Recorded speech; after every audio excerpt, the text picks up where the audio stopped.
Imagine you are a student at an English school in a foreign country.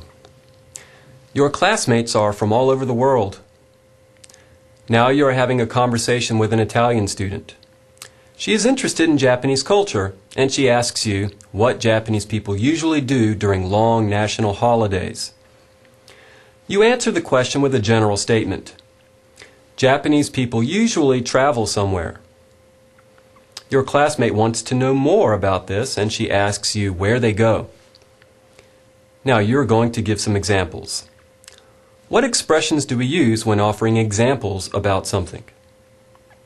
Hi, I'm Charles, and this is Discourse Lesson 5. This lesson deals with elaboration. Do you understand this word? Elaboration is the noun form of elaborate. To elaborate means to expand on something by offering details or examples. In English, we often signal that we are going to elaborate by using the phrases "for example" and "for instance." Let's consider a situation in which elaboration is necessary. Imagine you are talking to a foreign classmate about Japanese food. Your classmate doesn't know much about it, and he wants to know what authentic Japanese restaurants are like.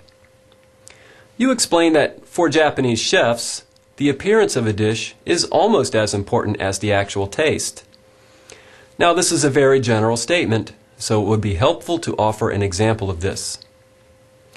Raw fish is artfully arranged and garnished so that the colors are balanced. Let's use this information to elaborate, and let's start with "for example." For example, raw fish is artfully arranged and garnished so that the colors are balanced. In this case, we started the sentence with "for example." But keep in mind that sometimes we put this phrase inside the sentence, usually after the subject. We could say, "Raw fish, for example, is artfully arranged so that the colors are balanced." Now, there is another phrase that we can use to signal elaboration. "For instance" means the same thing as "for example," and they are used in exactly the same way. If you want to sound natural, try using both of them in your conversations.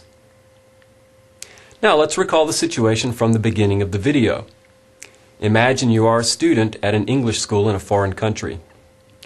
You are having a conversation with an Italian student, and she wants to know what Japanese people usually do during long national holidays.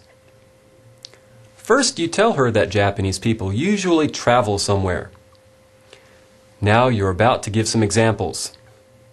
What can you say to elaborate?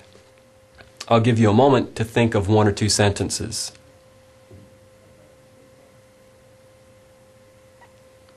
Okay, did you come up with something like this? For example, many people go back to their hometowns to visit their families. Here's another idea. Some people, for instance, travel abroad. Well, there are many ways to elaborate on this topic, but if you said something like this, then I think you got it. And that's Discourse Lesson 5. Good luck and enjoy your studies. See you.